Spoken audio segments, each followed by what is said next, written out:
네, 안녕하세요. 오늘은 2016년 연세대 편입 사회계 논술 문제를 한번 해제해 보도록 하겠습니다. 제가 이전에 아마 그 인문계 문제는 한번 풀었을 거예요. 연세대 편입 인문 문제로 한번 그 거짓과 딜레마라는 주제로 한번 풀었던 기억이 나고요. 오늘은 이제 2016년도 문제는 2015년 겨울에 아마 시행된 시험으로 제가 기억을 하는데, 연세대 편입 논술은 늘 있어 왔지만 2015년과 16년과의 차이가 굉장히 큽니다. 15년까지는 연세대 사회계랑 인문계가 구분되지 않았을 때예요. 문제 유형이요. 같단 얘기죠. 하나의 문제가 나왔고 그 문제로 인문계든 사회계든 구분 없이 편입 시험을 함께 봤던 거예요. 어쨌든 근데 유형으로 따지자면 지금의 인문계 유형에 좀 가깝죠. 그래서 뭐 표분석도 없었고 지금은 영어제 신문 인문사회 다 있지만 보통 사회계가 먼저 들어왔거든요. 그래서 영어제 신문 없고 표분석도 없고 또 뭐 문항 쪼개기라고 할 수 있는데, 보통 연대가 천자 약간 이런 느낌의 뭐 글자 수 분량은 원래 없지만 뭐 암묵적으로 그냥 그저 그렇게 나오죠. 그래서 대략 천자의 어떤 그 구성이었다라면, 연세대 사회계로 2016년부터 오늘 문제죠. 그러니까 오늘 문제로 들어오면서부터 연세대 논술에서 처음으로 문항 쪼개기가 나옵니다. 그 문항 쪼개기가 뭐냐? 1번이면 1번, 2번이면 2번인데 1번을 1-1과 1-2로 나누고 2번을 또 2-1과 2-2로 나눴던 거죠. 그러니까 실제로 오늘 문제가 딱 그래요. 그래서 사실상 4개의 문제가 되는 건데, 물론 총 글자 수는 원고지 제한이 있기 때문에 사실상 한계는 있어요. 하지만 그럼에도 불구하고 연세대는 글자 수로 감점을 하는 학교는 원래 아니기 때문에 여러분 재량껏 뭐 적게 쓸 수도 있고 많이 쓸 수도 있죠. 물론 아까처럼 많이 쓰는 맥시멈은 있어요. 여하튼 근데 이 문항을 쪼개기 시작하니까 아무래도 글자 수가 자연스럽게 좀 늘어나게 됩니다. 예. 그러니까 천자 쓸 것도 1-1, 1-2로 나눠버리니까 결국 글 자체를 2개를 써야 되잖아요. 그러니까 아무래도 뭔가 글의 도입부가 아무리 안 쓰려고 해도 짧게라도 뭐 언급하게 되어 있고 하다 보면 결국은 한 문항이 천자 기준이라기보다는 거의 1200에서 많으면 1400까지도 가능해지는 그런 상황이 벌어지는 거죠. 그래서 실제로 2010년도에 준비했던 학생들은 굉장히 많은 당혹스러움이 있었을 거예요. 일단 첫 번째가 영어 제시문이 생겨났다는 거. 2010년도에 처음으로 연대 논술에서 영어 제시문이 들어온 거죠. 물론 대입 논술에서도 영어 제시문이 나왔던 적은 없어요. 그러니까 연대는 사실은 영어 제시문에 그렇게 연연하는 학교는 아니었는데, 이게 아무래도 편입 시험에 먼저 들어온 거죠. 편입 논술 시험에 영어 제시문을 먼저 넣었고, 사실 근데 이건 타당성이 좀 있는 게, 확실히 편입 준비하는 분들이 영어 실력이 대부분 좀 뛰어나요. 정말 많이 공부한 거죠. 편입 영어도 준비하는 경우가 많고, 토익 경우도 연대 편입에서는 뭐 토익을 뭐 700점 정도 평균 그 정도 넘기면 된다라고 써 있지만, 사실 또 당시에 뭐 경희대 준비 같이 하시는 분들도 많았기 때문에 경희대 편입 그 토익은 굉장히 높았거든요. 그렇게 또 따져보면 실제로 평균 900점대가 넘는 학생들이, 당시에도 저한테 수업 배웠던 학생들 대부분의 성적 평균이 토익 900이 넘는 경우가 많았거든요. 뭐 안점자도 저는 매년마다 한 명씩은 있었던 것 같고, 그 정도로 영어를 잘하는 친구들이 많았기 때문에 학교에서는 한편으로는 이 영어 제시문을 넣어서 영어의 어떤 평가도 나름의 좀 대체한 부분이 있지 않을까. 토익도 물론 받았었지만, 이때 토익 점수도 받긴 받았지만 사실 기본 700만 넘으면 되는 상황이에요. 과별로 조금 다릅니다. 여하튼 거기에 플러스 영어 제시문으로 좀 추가 평가를 할 수 있다라고 볼 수 있어요. 그래서 2016년도에 갑자기 영어 제시문이 들어와서 생각보다 학생들을 당황시켰다. 자, 그리고 또 하나는 여기서 아까처럼 문항 쪼기가 나왔죠. 문항을 분할한다. 문항 분할이 나왔고, 또 뭐가 있냐면 세 번째가 바로 표예요. 표가 등장을 하죠. 물론 원래 연세대 그 대입사회계에서는, 연대대 대입논술이죠. 연세대 대입논술에서는 표 분석은 사실 늘 있었어요. 인문계든 사회계든 주로 표는 오히려 나왔었는데, 오히려 이제 2015년까지 연대 편입논술에서는 표가 별로 없었거든요. 그러니까 이제 여러 유형이 좀 혼합이 된 거죠. 영어 제시문 들어오고 문항이 분할되고 표가 들어왔다. 근데 실제로 이게 연대 편입 사회계 유형이에요. 그러니까 인문계는 이렇게 안 나왔어요. 연대 편입 인문계는 영어 제시문도 없었고 표도 없었고 문항 쪼개기도 없었거든요. 그래서 기존의 연대 유형대로 나왔다라면, 이제 2016년부터 사회계를 좀 뭔가 특화시키기 시작했다라는 의도가 읽히는 거죠. 자, 그 후로 지금까지 2020년도까지 이 영어 제시문 유지는 사회계에서 계속되고 있고요. 나중에는 연대 인문계도 영어 제시문을 넣기 시작합니다. 근데 이제 문항 분할 같은 경우에는 이제 사회계는 왔다 갔다 해요. 어떤 해는 2개 다 쪼갠다거나 어떤 해 하나만 쪼갠다거나 이런 식으로. 근데 표는 근데 그 후로 계속 나오고 있고요. 알겠죠? 그래서 2016년도 이 연세대 편입 사회계 문제 주제는 감시와 CCTV라고 제가 이렇게 정해놨는데 대충 적어봤는데 이 주제가 굉장히 어쨌든 연대 편입 논술에서는 중요한 해다라고 생각하시면 되겠습니다. 그러니까 만약에 그러니까 연대 편입 논술을 벼락치기 하는 친구들이다라고 하면 2016년도 기출부터 9에다가 푸는 게 낫겠죠. 혹은 또 여러분 지금 연대 대입논술 준비하는 뭐 고3이나 재수생 학생들에게도 2016년도 이후의 연대 편입 사회계 문제가 실제로 현재 연대 대입 연대 논술에 굉장히 도움이 된다라는 거 참고해 주시고, 물론 이게 구하기가 어렵습니다. 편입 논술은 문제 기출 문제를 유출을 안 하기 때문에 대놓고 그러니까 유출됐다라고 표현할 수 있겠지만 공개를 안 하는 거죠. 학교 입장에서는 공개를 공식적으로 안 하기 때문에 연대 편입 논술 문제는 여러분이 알아서 인터넷상에서 구하셔야 돼요. 물론 구하면 유료로 판매하시는 분들도 있고 한데 저도 이제 제 교재에서 실어놨죠. 제 교재를 여러분 참고하셔도 되고, 나는 진짜 이거 못 구하겠다, 내 실력으로 도저히 이거 못 구할 테니까 못 구하니까 문제는 근데 꼭 풀고 싶다 라고 하시는 분들은 제게 요청을 하시면 어쨌든 뭐 그 문제 관련된 연대 편입 문제 제가 갖고 있는 거는 공유해 드릴 수 있으니까요. 저한테 연락 주시면 되겠습니다. 자, 그러면 이제 문제 한번 보겠습니다. 거두절미하고 이미 벌써 서론이 길었으니까. 자, 그래서 2016년도 문제, 항상 제시문 가가 있고 나가 있고 다가 있고, 자, 라에서 영어 제시문이 있는데 길이가 또 짧진 않아요. 그죠? 그리고 영어 제시문도 어렵습니다. 제 실력으로는 독해가 잘 안 되는 이제 그 정도의 문제죠. 물론 여러분 제가 영어를 못하기 때문에 저는 잘하는 사람이 아니에요. 영어도 못하고 수리도 잘 못 풀어요. 사실 이제 인문 논술 선생이지만 사실 이제 인문 논술 안에서도 이 상경계 쪽 문제들을 생각해 보면 원래 이렇게 수리 정도는 좀 가볍게 풀 줄 아는 게 되게 도움이 되거든요. 그런데 저는 그걸 잘 못합니다. 실제로 그래서 영어 제시문도 마찬가지. 영어 제시문도 제 실력으로는 이제 연대 영어 제시문은 저한테는 너무 어려워요. 근데 물론 다행히도 제가 이제 이렇게 기본 배경 지식이 있다 보니까 막 이렇게, 그리고 이제 경험치죠. 문제를 보면서 최대한 끌어내는 거예요. 최대한 힌트를 끌어내서 뭐 감시 시설, 빅데이터, 뭐 CCTV, 범죄 감소의 인과관계, 이런 소재들을 제가 이제 보면서 유출을 최대한 해요. 거기에 맞춰서 제시문, 영어 제시문의 이 위치가 뭘 의미하는지를 최대한 이제 추론해 보는 거죠. 그래서 그런 방식으로 해서 제가 독해를 하는데, 아무래도 이제 제 독해 자체에는 또 한계가 있기 때문에 실제로 저는 이제 여러분에게 해제를 해드려야 되니까 제 독해 실력만으로는 안 되니까 실제로 이제 뭐 팝하고도 활용하고 구글 번역도 활용하고 번역기 2개 다 돌려서 좀 수정을 하고요. 그리고 혹은 또 제가 가르치는 오히려 학생들이 여러분 그 실제로 영어 강사분들도 좀 있어요. 영어 강사, 심지어 원장님도 계시고 그 정도로 이제 영어 잘하는 분들이 이제 저한테 논술을 배우는 분들이 많아서 그분들한테 제가 도움을 요청할 때도 있어요. 아예 난 이거 잘 모르겠으니까 이거 좀 독해 좀 해달라 라고 하면 또 제대로 된 독해를 또 해주는 학생들도 있었죠. 네. 근데 이제 여러분 이제 이것도 한편으로는 이제 연대 영어 제시문에 있어서 그렇다고 너무 디테일한 독해를 하시려고 노력하셔도 안 돼요. 이게 그러니까 이제 연대의 함정인 거죠. 일부러 길게 주거든요. 영어 제시문을 길게 주는데 그거를 그렇다고 다 읽고 다 독해하다가 시간을 많이 잡아먹게 하는 게 아무래도 전략 같아요.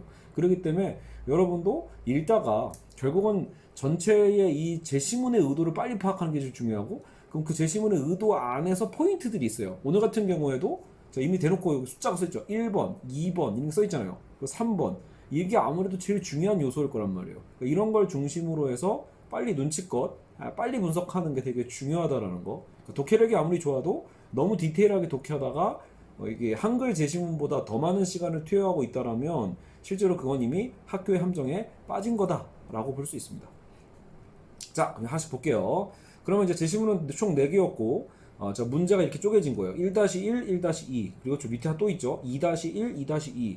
근데 글자 수 제한은 없다라고 써 있단 말이에요. 시험장에 가면은요. 편입 논술 같은 경우에는요. 그러니까 알아서 본인이 나눠야 되는데 결국 원고지가 있으면 그 한 면 안에 그래도 2가지를 다 써야 돼요. 그렇기 때문에 사실상 맥시멈 1-1에서 700, 1-2에서 700 정도라고 생각하시고, 짧으면 그러니까 500에서 700, 500에서 700 요 사이라고 생각하시면 될 것 같습니다. 물론 본인이 나는 이거 400자 이상 더 쓸 이유를 모르겠다라고 한다면 400자로 쓰셔도 괜찮긴 한데 그렇다고 400자 이내로 들어갈 필요는 없다라고 저는 생각해요. 분명히 연대 문제가 그렇게 단답형으로 나오진 않거든요. 그래서 어느 정도는 여러분의 문장력과 논리를 활용해서 그래도 주어진 원고지를 최대한 채우는 게 낫겠죠. 네, 그래서 제가 권장하기로는 다시 문제로 쪼개지면 그래도 500자 정도는 써라. 알겠죠? 많으면 700자. 더 넘어가진 않게 조심하자라는 거예요. 자, 그래서 1-1 보면은 나의 저자의 입장에서 가의 주장을 평가하시오고요. 1-2 나에서 소개된 감시 시설과 가에서 논의된 빅데이터가 갖는 의미의 유사점과 차이점을 서술하시오요. 자, 그러면 2-1까지도 먼저 읽어는 봐야겠죠? 그러면서 CCTV, 다가 등장해서 CCTV 설치와 범죄 감소의 인과관계를 논하고 그리고 다의 연구 결과를 바탕으로 또 라의 주장을 평가하시고 영어제 신문이 라죠. 그러니까 여기가 영어제 신문이 걸려있구나 라고도 먼저 좀 체크를 해둘 필요가 있어요. 그렇죠? 그래서 다의 연구 결과 바탕으로 다가 여기 표죠. 연결돼 있고 라의 주장을 평가한다. 그럼 다도 되게 중요하고 자, 어쨌든 전체적인 주제가 연결된다는 걸 알 수 있어요. CCTV 설치, 범죄 감소, 그리고 감시시설, 빅데이터. 이미 소재가 연결되어 있기 때문에 당연히 오늘의 주제는 뭔가 감시사회에 대한 이야기겠구나. CCTV에 대한 어떤 부분들, 뭐 범죄에 대한 이야기가 나올 수도 있겠죠. 그런 걸 일단은 생각하면서 접근해 볼 수 있을 겁니다. 최근에 또 유행하고 있는 빅데이터라는 용어도 나와 있고요. 자, 그러면 1-1 보셔. 나의 저자 입장에서 가의 주장을 평가하시오. 그러면 자, 평가라는 건 뭐예요? 긍정적 평가와 부정적 평가가 가능하다라고 일단 심플하게 생각해 보실 필요가 있어요. 괜히 막 엄청난 의미로 평가를 막 다양한 의미로 생각하지 마시고 시험 문제잖아요. 그러니까 긍정 평가인가 부정 평가인가 이걸 찾는 게 핵심이에요. 나가의 주장이 과연 같은 입장이라면 긍정 평가하겠죠. 근데 뭔가 대비된 입장이라면 비판을 하겠죠. 그걸 빨리 찾아야 돼요. 자, 그리고 근데 이 1-1이 정말로 많이 틀렸습니다. 실제로 학생들이 학교는 제가 보기엔 분명히 교수님들은 좀 쉽게 낸 문제예요. 1-1은요. 근데 학생들 입장에서 매우 어렵게 풀었어요. 그러니까 대부분이 혼동을 많이 했던 문제. 그리고 심지어는 오늘 제 해제를 들어도 이해가 안 가시는 분들 많을 겁니다. 납득이 안 되는 거. 나는 인정할 수 없다. 난 당신의 해설을 받아들일 수 없다. 라고 주장할 분들도 많이 계실 거예요. 왜냐면 제가 실제 수업 때 학생들과 얘기를 해보면 이 부분만큼 설득이 정말 안 돼요. 학생들 입장에서는 그게 왜요? 왜 그런데요? 이런 얘기 정말 많이 합니다. 뭐 야간. 자, 그리고 1-2를 보시면 요게 되게 중요한 포인트인데 자, 나의 저자의 입장에서 가의 주장을 평가한 거였잖아요. 1-2에서 문제가 살짝 바뀌어요. 정말 나의 저자의 개념이 1-2에서도 필요했다면 1-2에서도 그렇게 썼겠죠. 나의 저자의 입장과 즉 가에서 뭐 가의 주장의 유사점과 차이점. 그러니까 그렇게 안 써 있죠. 자, 다시요. 이건 학교가 디테일하게 올해도 요구하고 있다는 걸 찾으셔야 돼요. 여기서 이제 문제 경험이 적은 학생들은 이렇게 생각해요. 그냥 1-1도 머릿속에 이렇게 읽혀요. 나에서 가의 주장 평가하시오. 자, 1-2도 어떻게 읽다? 나와 가의 유사점과 차이점. 이렇게 읽어요. 자, 논제를 정확하게 보세요. 그렇게 안 써 있죠. 나에서 가의 주장 평가하시오까진 좋아. 근데 1-2에서 나와 가의 유사점과 차이점인가요? 잘 보면 아니에요. 나에서 소개된 감시 시설이에요. 그러니까 오늘 읽어보시면 나의 저자의 입장과 나에서 소개된 감시 시설은 엄연히 좀 달라요. 예. 그러니까 저자의 입장이라는 건 방향성이라는 게 있거든요. 나의 소개된 감시 시설은 그 자체를 의미하면 돼요. 그러니까 이 시스템을 어떤 얘기하면 돼요. 공간적인 감시 시설만 여러분이 갖고 비교를 하셔야지 저자의 입장이 투영된 감시 시설이라고 볼 필요는 없는 거죠. 그렇죠? 그거를 구분 못하면 그냥 틀려버리게 되는 문제점이 생겨요. 어떻게 틀리냐면 똑같은 답이 나옵니다. 그러니까 이 질문도 되게 많이 들어왔어요. 선생님 오히려 1-2가 1-1이고요. 1-1이 1-2로 와야 되는 거 아닌가요? 이렇게. 왜? 똑같이 읽었으니까. 나의 저자의 입장과 나에서 소개된 감시시설을 구분을 못한 학생들은 다들 그렇게 읽어요. 1-2가 번호가 바뀌었는데? 이런 느낌인 거죠. 왜냐면 여러분 읽어보면 딱 그렇잖아요. 유사점과 차이점 그냥 가나였으면 이런 말 없고요. 저자 뭐 감시 시설 이런 말 없고요. 뭐 빅데이터 이런 말 다 지워버리고 기호만 있었으면 그러면 실제로 이 순서는 뒤바뀐 게 맞아요. 유사점과 차이점을 먼저 나가의 유사점과 차이점을 먼저 살펴본 다음에 그 다음 나의 입장을 대서 우리가 가를 평가해 보는 거. 그럼 뭔가 차이가 있을 테니까 차이만큼 비판할 수 있겠죠. 알겠죠? 그래서 그렇게 보면 순서가 1-2가 1-1, 1-1이 1-2가 더 나아요. 근데 아니라는 거죠. 내용적으로 봤을 때 다른 걸 물어보고 있다라는 거, 그거를 여러분이 혼동하시면 안 돼요. 자, 일단은 논란의 제시문 나부터 보죠. 제시문 나는요, 사실은 이거는 논술 공부를 좀 많이 했거나 아니면 뭐 그냥 철학 공부를 조금이라도 한 사람이라면 누구나 알 수 있는 사실은 부분이에요. 일단 최소한 미셸 푸코를 모르더라도 이건 사실 푸코의 글이죠. 푸코의 감시와 처벌에서 나온 거예요. 푸코의 감시와 처벌. 저는 이제 이 책을 읽어봤지만 사실은 뭐 그렇게 꼭 학생들한테 이걸 꼭 읽어야 돼, 필독서 이렇게 얘기하지는 않습니다. 꼭 알아야 될 책이지 꼭 읽어야 될 책은 또 아니에요. 알겠죠? 그래서 자, 제시문 나는 푸코의 글이다. 푸코가 등장을 하고, 근데 저기 보면은 감시 시설 얘기 나온단 말이에요. 그럼 저건 당연히 또 벤담의 파놉티콘이 또 그 안에 들어와 있어요. 왜냐면 푸코의 감시와 처벌 안에 실제로 벤담의 파놉티콘 구조를 인용하고 있거든요. 알겠죠? 여러분 벤담은 훨씬 더 옛날 사람이에요. 벤담의 양적 공리주의 아시죠? 근데 그 공리주의자인 벤담이 구상했던 이 이제 파놉티콘이라는 효율적 감시 시설에 대한 걸 푸코가 다시 재인용을 하는 거고, 근데 인용의 방향성이 달라요. 벤담 같은 경우에는 파놉티콘을 굉장히 유용하다, 사회적으로 필요하다 이런 식으로 되게 긍정적인 어떤 도구로서 제시를 한 건데, 푸코의 경우는 벤담의 파놉티콘의 그 감옥의 구조를 여러분 소개하려고 한 게 아니라, 이걸 학생들이 많이 이해를 못해요. 그러니까 파놉티콘의 예를 통해서 뭘 얘기하는 거냐면, 우리 사회 전체가 이미 감시망으로 들어왔다. 우리가 이미 전 사회 안에서 우리도 저런 재수와 같이 보이지 않는 감시의 시선에 의해서 감시당하고 있다. 사실 이 얘기를 하고 있는 거거든요. 그러니까 그 얘기를 제대로 파악을 못해서 이제 큰 실수를 하게 되는 거죠. 자, 그래서 다시 볼게요. 참고로 제가 그래서 요 부분 있죠. 제 기억에 제가 요 부분은 살짝 편집을 한 것 같아요. 이거 여러분 꼭 참고하세요. 실제 문제에서는 제가 알기로 요 도시 유토피아 이런 얘기는 안 나왔었어요. 그러니까 이걸 제가 왜 붙였냐면, 너무 학생들이 많이 틀리니까 안타까운 거예요. 이 파이널 시험인데, 파이널 시기에 보통 이 문제 제가 풀긴 하는데, 시험이 며칠 안 남았는데 여기서 막 그 광탈을 해버리면, 분석에 대한 방향이 정반대로 가버리면요 되게 주눅 들어요. 시험을 며칠 앞두고요. 그래서 조금이나마 힌트를 주려고 제가 아마 요 세 줄을 갖다 더 붙여줬거든요. 예, 좀 더 정확하게 알라고. 그럼에도 불구하고 여기 또 유토피아라는 말 때문에 또 역시 반대로 해석하는 친구들이 또 나옵니다. 그래서 제가 이게 제가 뭔가 이걸 해결하려고 해도 해결이 안 되는구나. 그래서 이 제시문은 저도 좀 안타까운 면이 있어요. 제가 만약에 출제자였으면 그래도 조금 더 편집을 해서 오해의 소지를 좀 줄였을 것 같은데, 그것을 학생들이 거의 못 읽어낸다. 제가 보기엔 이런 100%란다. 어쨌든 그러니까 100% 중에 50%는 여기서 분명히 정반대로 답안을 쓴다라는 거, 그거만 참고해 주시면 됩니다. 자, 그래서 제시문 나를 먼저 볼게요. 17세기 패스트는, 자, 패스트는 엄격한 공간적 분할로 시작되어 도시민의 일상에 대한 철저한 통제를 가하는 방식으로 이루어졌어요. 자, 공간적 분할을 했죠. 도시민의 일상에 대한 철저한 통제. 자, 일상을 통제했다.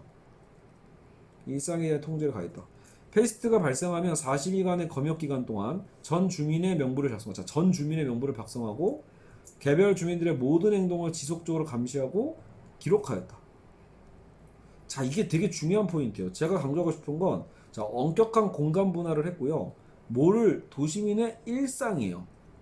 일상에 대한 통제고, 그리고 특정인이 아니죠. 전 주민이고, 주민들의 모든 행동을 어떻게 해요? 지속적으로요. 그렇게 감시하고 있다는 거. 이렇게 전방위적 감시죠. 근데 여기 뒷부분, 나병에 대하여 행했던 단순한 낙인과는 다른 방식이었다. 요거를 잘 읽으셔야 돼요. 이게 독해력입니다. 그러니까 패스트와 나병이 그냥 비슷한 거라고 생각하고 이거 구분 자체로 안 하고 독해하신 분들은 당연히 틀려요. 지금 화자의 의도죠. 푸코가 뭘 의도하고 있다? 17세기의 패스트는, 여러분 나병은 더 옛날 유행했던 병이라고 볼 수 있단 말이에요. 중세 때. 그러니까 17세기는 근대죠. 중세와 근대를 지금 구분하고 있는 거고, 그래서 옛날 중세 때 나병은 어떻게 했다? 낙인을 찍고 추방을 하는 방식이었다라는 거예요. 그러니까 나병이 추방의 의식을 만들고 한쪽과 다른 쪽을 구분하는 집단적 이원적 분리였다라면, 자, 이거가 핵심이잖아요. 예전에는 어떻게 했다? 구분을 했고 분리를 했다. 이게 포인트예요. 근데 지금 17세기의 패스트는 어떻게 하고 있다? 그렇게 이원론으로 단순 구분이 아니라 다양한 분리, 개인별 배분, 훨씬 더 다양성이 생긴 거예요. 감시와 통제의 근데 또 심층적 조직화를 갖고 왔다. 그러니까 무슨 얘기를 하고 싶은 거죠? 결과적으로는 더 쉽게 얘기하면, 그래프 여기 칠판을 보시면 여러분 나병 환자 때, 중세 때의 나병은 어떤 식으로 구분했다? 나병이 병이잖아요. 그러니까 문둥병이라고 불리는 거예요. 한센병. 그 병이 걸린 환자들, 환자와 환자가 아닌 자, 그죠? 정상과 환자를 구분하는 거예요. 정상과 환자를 구분해서 이 사람들만 조지는 거. 쉽게 얘기해서. 그게 이원론 맞죠? 이분법으로 구분해서 얘네만 조지는 거예요. 그 방식이었다라면 근대로 갔을 때는 이제는 감시 방식이 어떤 거다? 그런 이원론적인 단순 방식이 아니라 이제는 자 앞에서 뭐라고 표현했죠? 모든 그러면서도 지속적 모든 공간과 모든 시간에서 그러면서 어떻게 돼요? 세분화된 개별적인 뭐 이런 거란 말이에요. 세분화되고도 개별적이면서 그 개별이라고 해서 일부러 했던 얘기가 아니에요. 모든 사람을 다 감시하는데 거기에 맞춤 형식으로 무언가 더 심층화된 전방위적 감시를 한다. 이 얘기거든요. 완전히 다르죠. 그 요거를 보고 근데 지금 화자의 경우는 뭐죠? 지금 여기라는 거잖아요. 지금은 나병의 시대다를 포인트하는 얘기하는 게 아니라 근대 패스트를 소개하고 있는 거예요. 됐죠? 여기까지 오셨으면 자 여기까지가 실제로 시험 제시문이었어요. 그러니까 이것만 갖고 푸셔야 된다라는 거예요. 제가 이제 힌트로 드린 건 유계질서 감시 시선 그리고 기록행위가 어디까지 구석구석까지 스며든 패스트에 감염된 도시 개개인의 신체를 명백히 그 대상으로 하는 확장적 권력의 운영 속에서 꼼짝 못하게 된 도시가 꼼짝 못하게 된 거야. 그래서 이것이야말로 완벽한 통치가 가능한 도시 유토피아다. 자 여기서 제가 너무 안타까운 건 학생들 독해력이에요. 자 여기서 완벽한 통치가 가능한 도시 유토피아가 좋은 말인가요? 아 완벽한 통치가 되니까 참 이상적인 유토피아 좋은 말이지 라고 생각해서 결국은 이걸 긍정으로 해석을 해버리더라고요. 제가 제 실수인 거죠. 저는 여기를 또 잘라냈어야 되는 거예요. 결국은 여기도 뭔가 부정적 서술어를 안 쓰면 학생들이 또 헷갈리는 거라고요. 근데 푸코는 지금 그런 말 쓴 게 아니잖아요. 이거 여러분 감시사회의 유토피아라고요. 그럼 감시사회 유토피아가 왜 좋은 사회예요? 전체주의사를 얘기하고 있는 건데 알겠죠? 그걸 어떻게 하나요? 뭐 화자의 생각을 어떻게 하나요? 또 이렇게 얘기하기가 그러니까 억울한 거예요. 내가 독해한 거가 틀렸다는 걸 억울한 학생들은 계속 꼬투리를 잡아가지고 얘기를 하는데 여러분 근데 왜 저한테 꼬투리 잡냐고요? 무슨 말이냐면 여러분 이거 100%라니까 출제자들은요. 출제자가 푸코의 감시와 처벌을 냈다라는 건 전방위적 우리 삶에 대한 감시에 대한 위험성 우리가 이미 무슨 짓을 해도 결국은 우리가 이제 보이지 않는 시선에 의해서 전방위적 감시를 당하고 있다라는 어떤 문제의식이에요. 근데 그게 문제의식으로 안 보이는 거예요. 이 글 처음 읽는 학생들은. 그냥, 오, 되게 이상적인 통제 시스템이네? 이런 식으로 읽어버려요. 특히 마지막에 그렇죠. 이제 자, 후반부가 어떻게 접근하냐면, 자, 이러한 패스트의 통제 방식은 건축의 형태로도 계속되어 새로운 감시시설을 출현시켰다잖아요. 그러니까 통제 방식과 지금 별개로 갑자기 학생들이 이것만 또 따로 분석해요. 그래서 파놉티콘은 죄수들이잖아. 나쁜 짓을 한 죄수들을 감시하는 건데 뭐가 문제야? 이렇게 보는 거예요. 나쁜 짓을 한 죄수들을 잘 감시하면 좋은 거 아닌가? 이렇게 이해를 하는 거죠. 근데 지금 이 첫 줄이 뭐예요? 이런 패스트의 통제 방식, 우리 전 사회를 통제하고 있는 그런 방식이 이제는 건축의 형태로도 계속되어서 새로운 감시시설을 출현시켰다. 여러분 잘 보면 이거는 단순히 감옥만의 얘기가 아니라는 거예요. 이걸 꼭 물론 수감자란 말이 있으니까 누가 봐도 감옥이겠지만 우리가 흔히 말하는 그 감옥에 대한 개념만을 얘기한 게 아니라 결국 푸코가 하고 싶은 말은 다양한 건축 양식으로 이게 다 들어왔다는 얘기예요. 그러니까 즉 제가 보기에서 저는 요런 것도 학교가 한번 써줬으면 어땠을까? 그러니까 이러한 감시 전방위적 감시 체제가 오늘날의 뭐 학교, 공장, 회사의 건축 구조에 영향을 미치고 구성원들을 어떻게 한다? 수감자로 위치에 자리매김한다. 이런 식의 어떤 표현? 이런 게 있으면 아무도 안 헷갈렸겠죠. 근데 요거가 안타깝게도 없었다. 이런 표현 같은 거 제가 지금 만든 문장이죠. 그러니까 이런 뉘앙스가 있어야 확실히 알 텐데 이런 게 없다 보니까 학생들이 확실히 헷갈릴 만한 건 저도 인정. 근데 명확하게 분석을 해보면 그래도 아까도 얘기했죠. 나병이 아니라 패스트고요. 그리고 이제 가까지 가면 확실해져요. 제시문 가에서 제시문 이제 파놉티콘 여러분 읽어보시면 어렵지 않아요. 그쵸? 우리가 보이지 않는 곳에 어떤 각 독방에 수감되어 있는 수감자들이 이제 어떻게 이제 옴짝달싹 할 수 없는 무엇보다 이제는 내가 보지 않아도 보이지 않는 시선이 이미 있는 거예요. 감시 시선이 나를 보는지 안 보는지 알 수차 없는 그 어두운 감시탑 나는 밝게 비춰져 있고 어두운 감시탑이 있다. 지금 제가 수업하고 있는 장소도요. 제가 이제 방에서 하고 있는데 제 수업 장소. 제 방은 불이 켜져 있어요. 근데 지금 시간 12시 15분이거든요. 그럼 저 밖에서는 제가 보이겠죠. 저 밖에 누군가가 만약에 저 맞은편 건물에서 저를 보면 매우 잘 보일 거예요. 근데 제가 지금 창밖을 보면 뭐가 보여요? 아무것도 안 보여요. 암흑뿐이죠. 그러니까 저 암흑을 감시탑으로 삼고 이렇게 밝은 곳을 죄수들을 수감해 놓는 거라면 굉장히 효율적 감시가 가능해지죠. 무엇보다 나를 보고 있는 건가 지금도 알 수가 없는 거예요. 그렇죠? 굉장히 효율적이에요. 이게 이제 공리주의를 기반으로 한 벤담의 파놉티콘의 원리인데 그거를 푸코가 재활용하다가 해다가 지금 현실이 그렇다. 지금 현실이 그렇게 전방위적 감시를 당하고 있다. 자, 이게 포인트예요. 자, 요것만 기억해 두세요. 재심은 나에서 결국은 핵심은 뭐예요? 모두가 감시당한다. 자, 요것만이라도 갖고 가자라는 거예요. 딴 게 헷갈리면. 모두가 감시당하면 이게 재심은 나죠. 자, 재심은 가의 화자의 뉘앙스를 잘 보세요. 재심은 가의 화자가 어떤 얘기를 하냐면 자, 페이스북, 트위터, 소셜미디어 얘기를 하죠. SNS 얘기를 하고 있어요. 그러면서 자동으로 분석한 소프트웨어를 통해서 총기로 인한 대량 학살을 자, 결국은 SNS를 통해서 뭘 막을 수 있다? 총기로 인한 대량 학살을 저지할 수 있는 기술이 가능해진다. 이게 주장이에요. 화자의 주장. 그 화자는 그리고 이 방법을 옹호하고 있는 사람이에요. 읽어보면 확실합니다. 수많은 게시물을 통해 뭐 결국 우리는 이제 다 검색할 수 있다는 거죠. SNS를 파악하며 분석해 놓으면 다 파악해 놓을 수 있다. 이런 거죠. 이는 지금까지 경찰이 뭐 잠재적 총기 범죄를 찾는 것과 마찬가지 방식이기 때문에 다만 이제 빅데이터를 이용했다는 게 다를 뿐이다라는 거죠. 빅데이터를 이용한 새로운 기술들은 위험한 개인에 대한 더욱 효율적 정확한 정보를 경찰에게 제공한다. 이렇게 얘기를 하고 있죠. 이게 일단 주장인 거예요. 가해 화자의 주장은 앞으로 우리가 SNS라는 새로운 소프트웨어를 통해 가지고 빅데이터 기술을 통해서 이제는 잠재적 범죄자를 잡아낼 수 있다. 이 얘기죠. 자, 여기까지 됐어요. 이걸 이제 긍정하고 있는데 설명하고 있는데 여기가 진짜 중요해요. 근데 이런 식으로 하면 국가가 경찰력이 우리를 감시하는 거니까 결국 정부죠. 정부가 개인에 대한 너무 많은 정보를 가지는 것에 대한 우려가 있다. 자, 여기 별표 치셔야 돼요.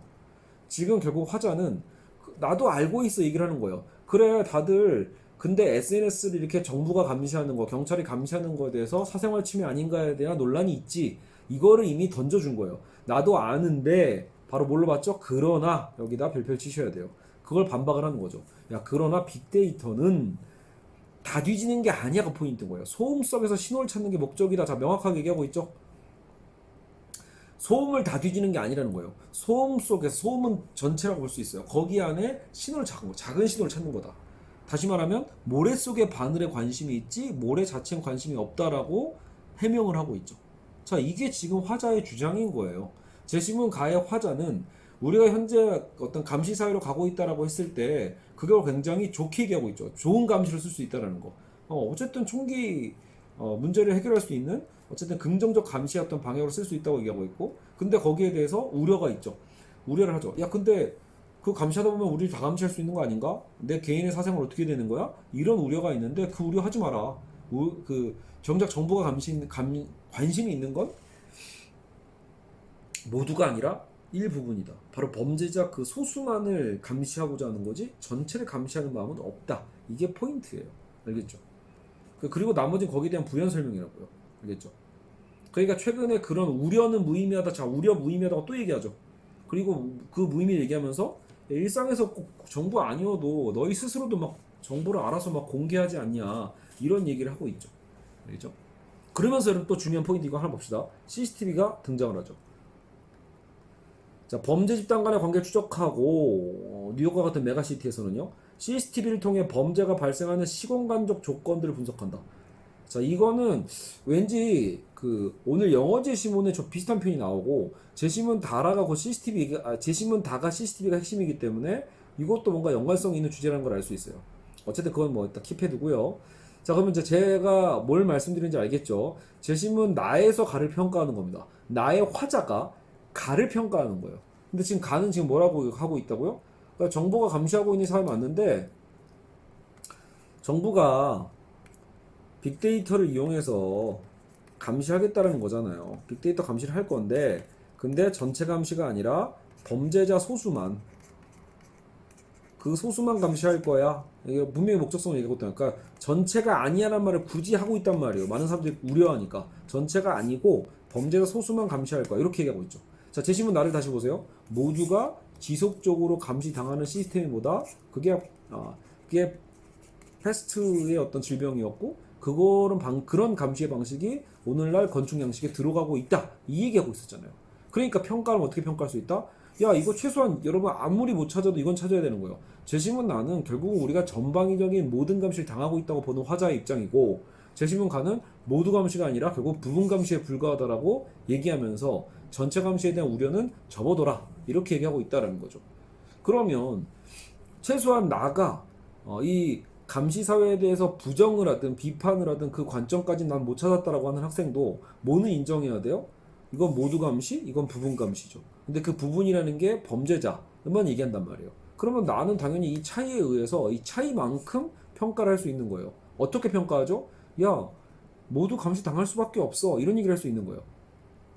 전체를 너는 안 본다고 했지만 사실상 이미 감시라는 게 뭐예요? 내가 감시당하고 있을지도 몰라라는 그 공포에서 기인한단 말이에요. 이미 파놉티콘으로 들어오면. 그러면 정부가 관심 없다고 얘기를 해도 이미 정부가 감시할 수 있는 능력과 허가가 떨어져 있는 상황이잖아요. 그러면 재심은 나의 입장에서는 야, 너가 아무리 부분적으로만 얘기한다고 해도 그럴 수는 없어라고 반박을 해야 되는 거예요. 결국은 모두가 감시 당할 수밖에 없는데 지속적으로 그것도 심지어 이 감시 파놉티콘의 구조처럼 언제 우리가 어떻게 감시당하고 있는지 알 수 없는 일종의 어떤 그 강박과 노이로즈에 빠질 수밖에 없다라는 문제의식도 충분히 뽑아낼 수 있다라는 거예요. 그래서 재심은 나에서는 가를 사실상 비판하는 어조로 쓰는 답이 맞는 답이고요. 근데 제가 아까도 얘기했지만 절반의 학생은, 무려 절반 이상의 학생은 재심문 나가 가를 긍정하는 게 너무 많다는 거예요. 마치 그냥 그 빅데이터만 생각하고 뭐 감시의 효율성만 생각을 해가지고 나가는 같은 의견이다. 나는 가를 옹호한다. 긍정적으로 평가한다. 이런 게 너무 많았다는 거예요. 근데 여러분 지금 제가 분명히 말씀드렸지만 아니라는 거예요. 지금 나는 가를 우려하고 오히려 우려한다면 딱 좋아요. 재심문 가가 아까 우려를 종식시키려고 그 답변하고 있는 거잖아요. 그럼 바로 나가 바로 그 우려하는 사람이라고 생각하시면서 다시 역반박을 한다는 느낌으로 재심문 나가 가에게 비판하는 듯한 야 그래도 그건 여전히 해결 안 돼 이런 식으로 얘기하는 게 더 맞다라는 거죠. 그게 출제 의도에 확실히 부합한다라고 얘기할 수 있습니다. 아시겠죠? 자, 이래서 1-1번은 이렇게 해결이 됐고요. 자, 그리고 나서 이제 공통점으로 가시면 나에게 소개된 감시 시설까지 얘기하면 이제 제가 왜 이걸 구분했는지 알겠죠? 이제 나의 화자에 이제 우려 같은 건 상관이 없는 거예요. 이제 1-2에서 학교가 굳이 이 표현을 쓴 이유는 뭐다? 나의 저자의 입장과 구분하기 위해서인 거예요. 그러니까 우려하는 시설이 이제는 아닌 거죠. 그냥 지금 나에서 소개된 감시 시설의 그 특징만 보자는 거예요. 파놉티콘이라는 이 건축 구조에서 발생하는 그 구조의 어떤 원리와 가에서 논의하는 빅데이터가 갖는 의미의 유사점과 차이점. 그러니까 뭐가 같고 뭐가 다른가 이걸 찾으라는 거죠. 알겠죠? 사실 이거는 어렵진 않은데 그렇다고 여기서 나 이거 알겠어라고 하면서 유사점 하나, 차이점 하나 이렇게 찾고 끝내는 답안들도 은근히 있어요. 근데 여러분 거기서 만족하시면 안 되죠. 최소한 2개 정도는 찾으셔야 돼요. 알겠죠? 공통점, 유사점 2개, 차이점 2개 이런 식으로요. 아시겠죠? 그래서 일단은 1번 답안은 뭐 이제 구성을 어떻게 하냐에 따라서 이게 또 그 쪼개기 문제이기 때문에 1-2번은 말 그대로 바로 이제 그 두 관점의 절반 500자, 600자 중에 한 300자는 공통점, 또 차이점 300자 이런 식으로만 쓰셔도 괜찮습니다. 괜히 너무 화려하게 쓰려고 그 600자 안에서도 여러분 무슨 서론 결론 쓰려고 이렇게 욕심 부리시면 안 돼요. 그러면 오히려 공통점과 차이점 개수가 더 줄게 되고 괜히 그 틀 맞추다가 내용만 그러니까 학교는 제가 보기엔 교수님 입장에서는 굳이 뭐 이렇게 이런 쓸모없는 서론을 썼지? 이렇게 반응할 가능성도 되게 커요. 이런 쪼개기 문제가 나왔다는 건요 분량 낭비하지 말고 내가 묻는 거에만 답해 이런 의도가 더 강하다라는 거 잊으시면 안 됩니다. 알겠죠? 자, 그래서 자, 공통점 차이점 보시면 실제로 제가 보면 많이 찾는 학생 심지어 4개씩도 찾는 경우도 봤어요. 물론 4개까지 좀 무리지만 3개, 3개도 가능하거든요. 그래서 그런 부분까지 고민해 보시면 된다. 확실히 1-2는 저보다도 잘 쓴 학생들도 저는 종종 본단 말이에요. 이런 분명히 똑같은 제시문을 봤는데 여기에 공통점과 차이점을 또 이렇게 구분할 수 있네. 이런 느낌들, 이런 어떤 분석력 이런 걸 갖고 있는 학생들이 있어요. 자, 그럼 제시문 가에서는 빅데이터에 대한 사회에서 빅데이터가 뭐라고 했죠? 전체를 감시하는 게 아니라 범죄자에게만 그죠? 범죄자에만 관심이 있다라고 했잖아요. 그러면 재심은 나의 감시 시설만 따로 띄어서 얘기하는 거니까, 그렇지. 여기서도 감시 시설 안으로 들어와 버리면 그때부터는 모든 사람은 아닌 게 되죠. 최소한 요 윗단락이 붙어야 모든 주민이 돼요. 근데 밑에 있는 감시 시설만 따로 띄어버리면 어차피 수감자만 감시하는 거기 때문에 결국은 부분만 감시한다, 범죄자만 감시한다라는 그 말 자체, 워딩 자체를 똑같이 끌어낼 수 있어요. 이건 공통점이죠. 그러니까 감시를 수감자들, 범죄자들만 중점으로 해서 감시하는 방식이기 때문에 그 목적성이 같다라고 볼 수 있고, 한편으로는 그러니까 되게 효율적이죠. 감시의 효율성, 빅데이터의 어떤 효율성과 이 감시, 파놉티콘의 효율적 감시에 대한 방식의 공통점, 효율성의 개념, 뭐 지금 유사점이라고 할 때, 유사하다라고 했을 때 어떻게 보면은 이 감시의 목적이랄까요? 이 감시 목적이 뭐냐? 라고 했을 때 사실상 이거는 범죄에 대한 거죠. 범죄자 감시란 말이에요. 범죄자를 감시한다. 감시의 대상이라고 할까요? 감시 대상이 같다. 이런 식으로 얘기해도 되겠죠. 그리고 아까처럼 감시의 어떤 방법론이죠. 감시 방법 자체가 어떻다? 굉장히 효율적이라는 공통점. 가장 최저 비용으로 많은 것들을 찾아낼 수 있는 거니까요. 그렇죠? 그리고 또 하나는 말 그대로 감시기 때문이긴 한데 요거는 제시문이 여기서 중요합니다. 제시문 속에서 어떻게 이제 뽑아내냐인데, 만약에 여기서는 어때요? 우리도 정보를 막 제공한다 이런 말이 나오죠. 일반적으로 저쪽에서만 감시하는 게 아니라 근데 우리 스스로도 정보를 제공하고 있지 않냐. 약간 이런 뉘앙스로 분석을 하신다면은 오히려 이제 차이점이 될 수도 있어요. 그 감시에 대한 개념이. 그래서 제시문 뭐 가 같은 경우에는 일종의 그래도 뭔가 정보 제공이라는 거, 정보를 뭔가 수합하는 거에서 이거 쌍방향적이지 않냐? 제시문 나는 아니야, 이건 오직 일방향적 구조니까. 여기서는 이제 독방에 있는 사람은 전혀 볼 수가 없죠. 그러니까 이런 식으로 쌍방향과 또 일방향성에 대한 개념으로 아예 대비점을 또 의미 있게 찾아낼 수도 있고요. 그리고 그 감시의 어떤 그 아까 지금 그 방법과 목적에서 어떤 공통점을 좀 찾았다면, 한편으로는 약간 이런 디테일한 차이도 있어요. 재심은 가는요, 범죄자, 이미 범죄를 저지른 자를 찾는 거죠. 그러니까 범죄자를 찾아서 수감시키는 목적일 수도 있어요. 범죄자를 찾는 거고요. 재심은 나는요, 엄밀하게 보면 범죄를 다시 재발하는 걸 막는 거죠. 엄밀하게. 재심은 가는 예방 혹은 현재 저지른 범죄자를 찾는 거고, 재심은 나는 수감자이기 때문에 사실상 이미 범죄는 저지른 자들 뿐이죠. 근데 그 사람들을 감시는 하니까 감시의 어떤 대상은 같더라도 이 사람들에게는 뭘 우리가 어떤 목적을 갖고 있다? 재발 방지다. 이런 식인 거죠. 탈옥을 못 하게끔 이런 방식. 알겠죠? 그러니까 그런 부분들도 디테일하게 찾으면 차이로서 얘기할 수 있단 말이에요. 자, 일단은 뭐 저조차도 기억이 좀 가물가물해요. 그렇기 때문에 한번 자료를 좀 찾아보죠. 제 답안으로 그래서 참고해서 1번 답안은 한번 제가 읽어 드리겠습니다. 자, 지금 이제 답안을 보시면 제가 이제 그 1번 답안은 그래서 두 개를 썼어요. 왜냐면 처음에 제가 썼던 답안은 제 입장에서는 너무 당연하게 재심은 가해 입장이 나의 입장이죠. 재심은 나의 화자가 가해에 대해서 당연히 비판한다고 생각했거든요. 당연히 그게 맞고요. 근데 문제는 정작 푸는 학생들은 그렇게 잘 안 읽힌단 말이죠. 그렇다면 지금 내가 쓴 답은 너무 그거를 확신하고 쓴 거기 때문에 너무 쉽게 비판을 하고 있는데, 그게 정말 그렇게 안 읽힌 학생들한테는 이 답안도 납득이 안 될 수 있어요. 그래서 제가 조금 더 제시문에 기반해서 표현한 게 이제 제2 답안이거든요. 이걸 한번 같이 읽어보죠. 자, 나의 저자는, 이게 미셸 푸코죠. 나의 저자는 국가의 패스트 통제 사례를 통해서 모든 시민들이 감시의 대상이 되어 지속적인 통제가 이루어짐을 주장한다. 자, 모든 시민이 지속적인 통제가 되는 거죠. 대상에 대해 지속적인 통제가 이루어짐을 주장한다. 즉 기존 나병의 통제와는 다른 거예요. 통제와 같이 이분법적인 분할의 단순 감시가 아닌 모두를 대상으로 디테일하게 세분화하는 심층적 감시가 이루어지고 있음을 파놉티콘의 감시 구조를 통해 설명하고 있는 것이다. 나의 상황을 일단 정리를 이렇게 했어요. 그래서 이분법적인 단순 분할이 아니라 심층적이고 전방위적이고 뭐 이런 감시다라는 걸. 자, 그렇다면 나의 입장에서 가해 화자의 주장은 감시의 주체인 정부에 대한 맹목적 신뢰로 인한 오류로 보일 것이다. 자, 오류 정도를 일단 분석을 한 거예요. 그러니까 뭐 잘못됐다 틀렸다 이런 말과 무슨 뭐 별거 비슷한 표현이겠지만 좀 더 디테일하게 나의 화자 입장에서는 가에게 야 너 너무 정보에 대해서 맹목적 신뢰를 갖고 있는 거 아니야? 라는 식의 이제 오류 비판을 할 수 있다는 거예요. 가의 화자는 빅데이터를 활용한 범죄 예방에 있어서 모든 시민이 감시 대상이 아니라고 얘기하고 있는 걸 제가 지정해 준 거죠. 감시 대상이 아니라 오직 범죄자만을 대상으로 하기에 우려할 필요가 없다고 주장하는 거예요. 그죠? 그러나 나는 충분히 그 우려가 정당하다고 느낄 거다. 그러니까 우려할 필요가 없다고 했지만 재심은 나의 화자는 그 우려는 정당하다고 느낄 거라고 하면서 다시 반박하는 거죠.